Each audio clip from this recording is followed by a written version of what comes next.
Hey, it's Gabe with Vitev. I've got an Under Plus out here with me right now, at least a disassembled version of one. And I want to walk you through the different components, talk to you about how it works, some of the filtration capability, that sort of thing. And then we'll go over and actually install one so you can see how that works as well, because installing one of these is a little bit different than your normal water filter. So first off, you can see this is a double housing, right? It's a 2 cartridge system. The first cartridge is a ceramic cartridge. Ceramic on the outside, really high-end carbon core on the inside. And then the second stage is the mineral cartridge. So first of all, looking at the filtration, this is pretty much the latest in technology when it comes to water filtering. It used to be to get a performance that this single cartridge could do, you would need 4, 5, 6 different cartridges maybe, or a full-up RO system. But now with this technology, we can really take care of a really high level of a lot of different toxins, contaminants, biological issues, all sorts of stuff. You'll see the list posted on our website, and maybe we'll put it down below in the video here as well. But this is great at taking care of biological problems, takes care of heavy metals like lead, chlorine, chloramines, pesticides, what else? Fluoride even, at least to a degree. It's not going to be as good as an RO system, but it's going to be light years better than things like bone char or ion exchange or some of the more common things that are marketed at fluorine removal.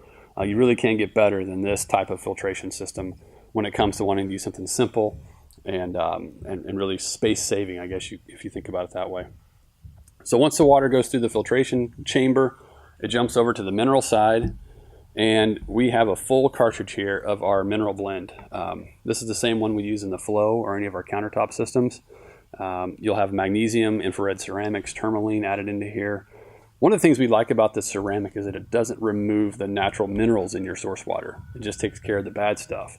And so we can leverage the already beneficial things like calcium and to a degree the magnesium in our tap water and just allow that to pass through and not to build it back up with this cartridge. It gives us more space to do other stuff. And so what this is going to be responsible for is improving the alkaline aspect of the water. And by that I mean the mineral concentration of the water, the things that the body really needs.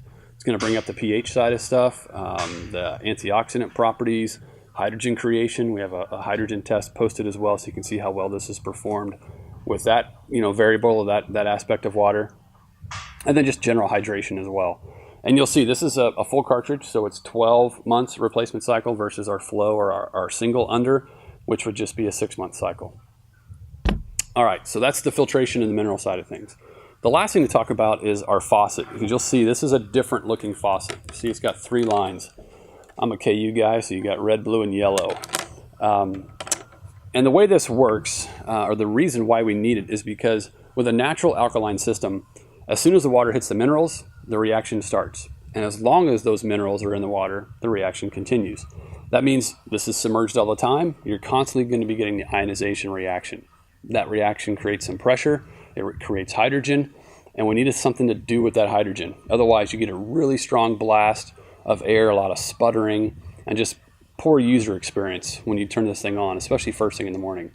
With a system like our Max, or our RO system that has the tank with it, we kind of set that tank to be a bit of a cushion, but this doesn't have a tank, right? There's no wastewater with this. It just, everything comes through and is either caught by the filter or ends up in your glass. And so we need some way to prevent that gas from building up and causing you to get splattered in the morning. And that's what this vented faucet does. And the way it works, and I'll show you this during installation, is the water will run from the red line up to the faucet, and then it runs from the faucet to the input line on the filter, and then from the output connection on the filter back up to the faucet. And so when you turn this filter on, you have a little bit of a delay. The water's got to come through the supply line, make it through its filters, and then up to the faucet. And same thing when you turn it off, you'll have a little bit of a delay, almost like those, the cappuccino machines in a gas station. You got to stop it 2/3 of the way and then allow it to continue its, filling up your glass. This will be the same idea. The reason we do that is because we want to stop the water before it gets to the filtration cartridges when we turn it off. That way, the residual that's in here kind of forces its way out. That's what you get at the end of the fill up. And then we let some space take place in here. We have a place for the gas to go and the pressure to build up. There's no sputtering. There's no problems with this blowing water over you if you turn it on in the morning. So that's the idea with the vented faucet. And that's what I'll show you is a little bit different when we go to the installation section here. All right, so we're going to install the system now, and we're going to start on the top of the sink. This is where you should probably start as well, unless you want to just clean out the bottom and take everything out of the cabinet to give you better access. But first of all, we've got to talk about hole size. Because the faucet's a little bit bigger, right? It's got 3 tubes instead of just 1. You're going to need a little bit more space for the hole. It's going to be needing to be around about 1.25 inches in diameter. If you have that through a soap dispenser or a sprayer nozzle as well, or just a knockout in your sink like this one had, those sizes are typically okay. If you have to have a hole drilled or you're going to drill one yourself, you're going to need a larger bit, 1.25 inches in diameter. All right, so that's the hole. Let's talk about the faucet now. When it shows up, it is going to be already, basically put together, right? It's all assembled, all the components that you're going to need on the stem itself and to connect it into the counter.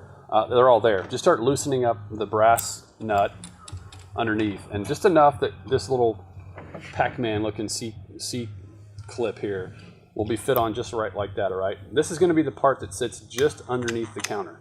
So when you start to take this brass nut off and it loosens up, you'll be able to pull this thing out, right? Take this out, set it off to the side, and then just keep loosening up the nut until the nut, the washer, and this black spacer, you see all those?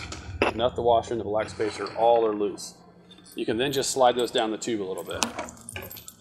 And then you take all the tubes, red, yellow, and blue, put them all in the hole. Nice, got the faucet head here. Feed them all underneath. See why we made a sink on wheels? We can move around real easy. And then just get that in there and set the way it needs to be. You don't need to get it tightened or straightened the right way. You can do all that at the final kind of adjustments. But for now, that's all you want. And then grab your C-clamp and head down underneath the sink. All right, we're into the sink now. It wouldn't it be great if all under sinks had this much space? Okay, let's talk about how to set this up now from underneath. So we've got everything down here we need. Our system's down here, that kind of set off to the side, and where you're going to end up establishing its permanent home. Make sure you bring that C-clip down here as well. And then one other thing that's in your box will be a John Guest angle stop valve. This is a 3-way valve, essentially. We're going to use this as your supply connection. First, let's talk about the faucet, because that's going to be the one that's kind of in the way with all the tubing. So the brass washer, the spacer, the nut, I slid those back up the red tube here, got them back attached to the faucet stem, and started tightening that up. That's going to be what you're going to do to make that faucet fit firmly to the bottom of your cabinet, right? You just keep twisting those nuts up, or that nut up, until you get close enough where you can put the C-clamp, or that C-clip back in. You'll see it's got 3 indentions on it. That'll help you know where to put the thing back with the tubing and whatnot. And all that's going to do is provide a nice firm fit to the bottom of your cabinet. You just hold that there, you tighten up that brass nut all the way back up to the top until it fits firm, and then you'll be able to have a nice firm connection to the top of the counter. Your faucet won't move around. You can move the neck and the spout if you want to move it off to the side and fill up a pot or whatever makes it easier. You can do all that if you'd like, but it'll seat firmly to the bottom of the cabinet. If you need to put another spacer in there, you can do that as well, just to make whatever works for your situation. Okay, so let's assume those are in. Move over here to the supply valve. You're going to have 2 of these braided stainless lines, one hot, one cold. Most homes have that at least. And what you're going to do is on the top of that supply valve and that cold line, you can disconnect it, just like a garden hose, right? You disconnect the valve from the tube that's heading up to your faucet. There'll be a copper pipe coming in from the back of the house that this valve connects to, and then the braided stainless heading up to your faucet.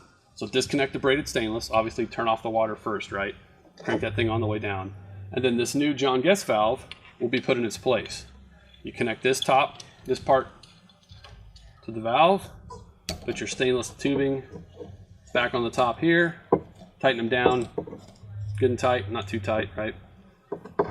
And this is your new supply valve. When the blue flipper is in parallel with the tubing, it's turned on.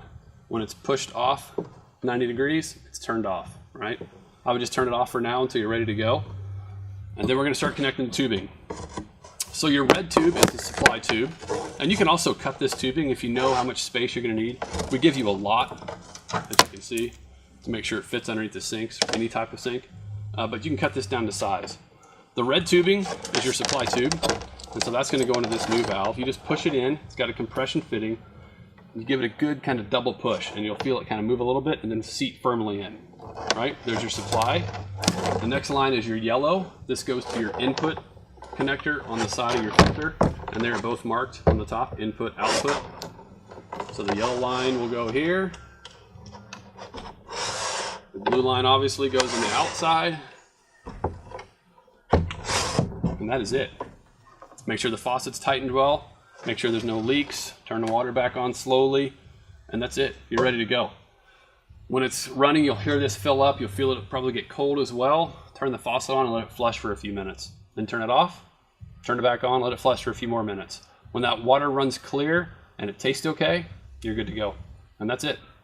All right, and as always, we hope this helps. We understand there may be some unique situations out there, some other questions that you might have, and we're happy to help with those. Just give us a call, live chat, send us an email. Pictures always help, and we'll be happy to help as much as we possibly can. So hope this helps. Have a great day, and we look forward to talking with you soon.